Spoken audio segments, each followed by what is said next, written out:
Science और technology से भरपूर इस वीडियो में आपका स्वागत है। इस वीडियो में हम आपको भवन निर्माण से जुड़ी कुछ ऐसी मशीनें और तकनीक दिखाने वाले हैं जो कि पारंपरिक तरीकों से कहीं ज्यादा बेहतर और उन्नत हैं। ये मशीन और तकनीक निर्माण कार्य में क्रांति लेकर आ रही हैं। इनकी जानकारी न सिर्फ आपका ज्ञान बढ़ाएगी बल्कि आप भवन निर्माण की कुछ ऐसी चीजें सीखेंगे जो आपके लिए बिल्कुल नई होंगी। तो इस वीडियो के आखिरी तक जरूर बने रहें। AFS लॉजिक वॉल भवन निर्माण की विधि पारंपरिक विधि से काफी हद तक बेहतर है। इस प्रक्रिया से बनने वाले घर कम लागत और कम समय में तो बनते ही हैं, साथ ही साथ इनकी कीमत भी अच्छी खासी कम होती है। इस प्रक्रिया में सबसे पहले ड्राइंग और जरूरत के अनुसार दीवार और घर के ढांचे को फैक्ट्री में बनाकर तैयार किया जाता है। उसके पश्चात इन्हें ढोकर कंस्ट्रक्शन की साइट पर लाया जाता है, जहाँ इन्हें पहले से लगी सरिया के ऊपर पहनाकर ग्राउंड के साथ अटैच कर दिया जाता है। उसके बाद इनके बीच समानांतर दूरी पर सरिया भी पिरोई जाती है। अंत में इनमें सीमेंट का घोल भर दिया जाता है और बाहरी सतह को भी सीमेंट से ढक के एक मजबूत दीवार तैयार कर दी जाती है। एरोलिफ्ट इसे फेल सेफ हाउसिंग सिस्टम नाम की कंपनी द्वारा बनाया गया है। इस सिस्टम का काम भारी भरकम घर को जड़ से उठाकर ऊंचा करना है।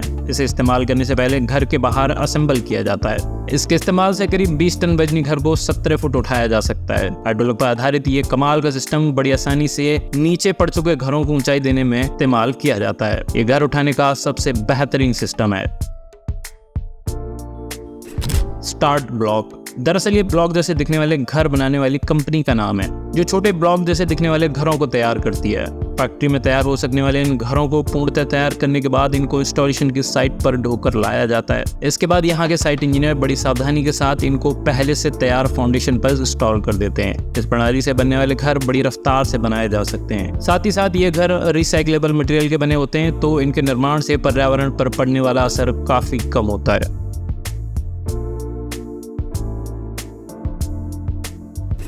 विकेल हाउस चिली के घने जंगलों में घर बनाने में लकड़ी का इस्तेमाल किया जाता है। यहाँ के बढ़ई द्वारा बनाए जाने वाले घर बेहतरीन होते हैं। इन घरों को सॉलिड वुड और प्लाईवुड के इस्तेमाल से बनाया जाता है और इनमें इंसुलेशन के लिए भेड़ से मिलने वाली ऊन का इस्तेमाल होता है। इन घरों को वर्कशॉप के अंदर सेगमेंट के रूप में बनाया जाता है और फिर इनको ढोकर साइट पर लाया जाता है, जहाँ इनकी असेंबलिंग का काम होता है। इन घरों को जरूरत के हिसाब से छोटा या फिर बड़ा बनाया जा सकता है।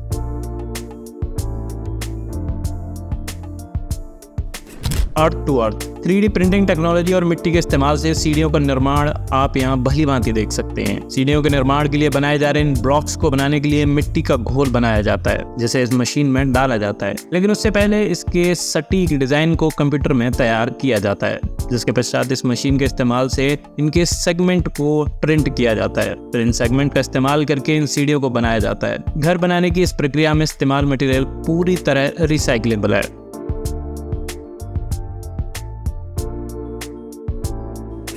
Prop paving block extractors ground पर लगे हुए इन पेवर्स को निकालने के लिए इस्तेमाल किए जाने वाले स्पेशल टूल का इस्तेमाल बेहद आसान है। इसके खास नुकीले मैकेनिज्म के इस्तेमाल से मजबूती से जमे हुए पेवर्स को दोनों तरफ से उठाकर निकाला जा सकता है। ये छोटा टूल भले ही दिखने में छोटा हो, लेकिन ये बेहद कारगर है।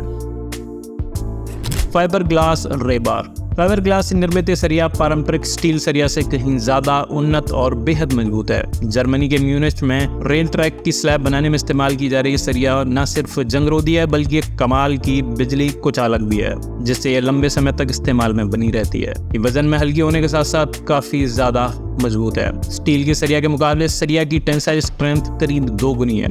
अगर इसे दूसरे शब्दों में कहें तो आम सरिया की टेंसाइल स्ट्रेंथ करीब 500 होती है, तो इस सरिया की टेंसाइल स्ट्रेंथ करीब 1000 से 1100 के आसपास होती है।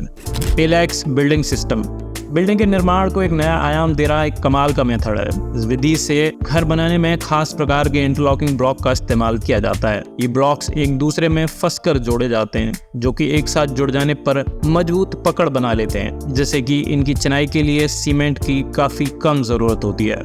यहाँ आप देख सकते हैं कि कैसे पारंपरिक दीवार की तुलना में इस विधि से बने घर या स्ट्रक्चर काफी ज्यादा मजबूत और टिकाऊ होते हैं। पूर्णतः रिसाइक्लेबल मटेरियल से बने इन ब्लॉक्स को पेंट करना हो या फिर इन पर वाटर प्रूफिंग करनी हो, दोनों बेहद आसान है। इन ब्लॉक को जब आप प्रेशर के नीचे रखते हैं तो आप पाते हैं कि ये पारंपरिक ब्लॉक की तुलना में कहीं ज्यादा मजबूत हैं।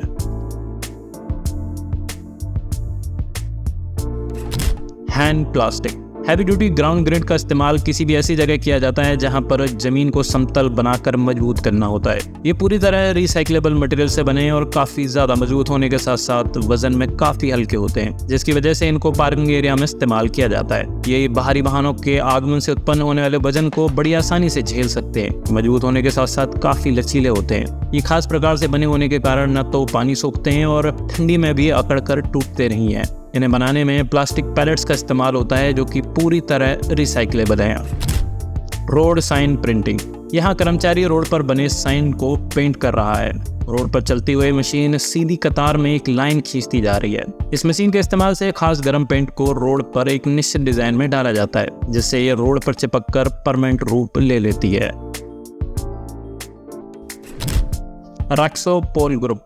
दीवार को थर्मल इंसुलेशन देने और हीट के ट्रांसफर को रोकने के लिए इस्तेमाल किए जाने वाले इन पैनल्स को घर को ठंडा रखने और सर्दियों में गर्म रखने के लिए इस्तेमाल किया जाता है। इनका इस्तेमाल इसलिए होता है ताकि दीवारों को वाटरप्रूफ रखने के साथ साथ हीट प्रूफ भी बनाया जा सके। ये पैनल वजन में बेहद हल्के और इंस्टॉल करने में बेहद आसान होते हैं। इन्हें इंस्टॉल करने के लिए स्क्रू का इस्तेमाल किया जाता है। दीवार पर पूरी तरह से फिट करने के बाद इन पर एक सीमेंट की परत चढ़ाई जाती है, जिसे बाद में समतल कर दिया जाता है, जिसके पश्चात उस पर पेंट करके दीवार को एक अच्छा रूप दिया जा सकता है। प्लैटियो। ये एक प्रकार का सोलर टाइल पेवमेंट सिस्टम है जो कि आम रास्तों या फिर पार्किंग एरिया की सतह पर लगाया जाता है। इन सोलर टाइल को इस प्रकार जोड़ा जाता है कि ये एक दूसरे से जुड़कर एक सोलर ग्रिड का निर्माण करती हैं। मजबूती में बेमिसाल होने के साथ साथ ये भारी से भारी वाहन का वजन झेलने में सक्षम होती हैं। इन्हें इंस्टॉलेशन से पहले इनकी सतह को समतल कर छोटे छोटे कंकड़ों की एक परत बिछाई जाती है। फिर जरूरत के अनुसार पैनल को इन पर इंस्टॉल कर दिया जाता है और बाद में इन्हें कनेक्ट कर दिया जाता है, जिससे कि एक ग्रिड का सिस्टम बनकर तैयार हो जाता है। Neuron tool balancer. भारी भरकम टूल को एक लंबे समय तक इस्तेमाल करना बेहद थका देने वाला होता है। इस बेहद क्रांतिकारी मशीन के इस्तेमाल से इस समस्या का समाधान संभव है। इसके इस्तेमाल से आप लंबे समय तक बिना थके काम कर सकते हैं। FSS bolt protect. Tin shed हो या फिर किसी प्रकार के बिल्डिंग इंस्टॉलेशन में लोहे के बने नट्स का इस्तेमाल होता है, जो कि लंबे समय तक खुले में रहने के कारण खराब हो जाते हैं। इन्हें जंग से बचाने के लिए इस रबर पैडिंग का इस्तेमाल किया जाता है। ये रबर सीलिंग बोल्ट को जंग से तो बचाती है, साथ ही साथ बोल्ट के साइड से बरसात के समय जाने वाले पानी को भी रोकती है। इसे इंस्टॉल करने के लिए बोल्ट फिट कर देने के बाद इस पैडिंग को ग्लू की मदद से इनके ऊपर चिपका दिया जाता है। चिपकने के बाद ये पूरी तरह बोल्ट और उसके सराउंडिंग एरिया को ढक लेती है और एक वाटर टाइट बॉन्ड भी बना लेती है। सुगर डोमिसाइलो। चीनी के भंडारण के लिए डोम जैसी दिखने वाली इस बिल्डिंग का निर्माण किया जा रहा है, जिसके लिए ग्राउंड वर्क पूरा कर देने के बाद उसके ऊपर इस गुब्बारे जैसे दिखने वाले टेंट को फिक्स करके इसे ग्राउंड के साथ अच्छी तरह जोड़ दिया जाता है। उसके पश्चात इसके अंदर हवा भरकर इसे फुला दिया जाता है। पूरी तरह फूल जाने के बाद ये एक डोम का रूप ले लेती है। फिर बारी आती है सरिया के इंस्टॉलेशन की, जिसके बाद डोम के आकार के अनुसार इन सरिया को भी इंस्टॉल कर दिया जाता है। उसके बाद भीतरी सतह पर कंक्रीट का घोल का छिड़काव किया जाता है, जिसे समतल करने के बाद सूखने के लिए छोड़ दिया जाता है और एक डोम बनकर तैयार हो जाता है। स्टॉल डोराटा कॉलम रैप। इनको खास खम्भे को ढकने और बेहतरीन स्टोन का डिजाइन बनाने के लिए इस्तेमाल किया जाता है। घर में पिलर के निर्माण के बाद इनको चारों तरफ से अच्छी तरह लगाकर चिपका दिया जाता है। ये खम्भे को पत्थर के ढके होने का डिजाइन प्रदान करती है, जो कि दिखने में बेहद सुंदर लगती है। तो मित्रों और दोस्तों, इस वीडियो में इतना ही। अगर आपको वीडियो अच्छी लगी है तो वीडियो को लाइक करके चैनल को सब्सक्राइब जरूर कर लें।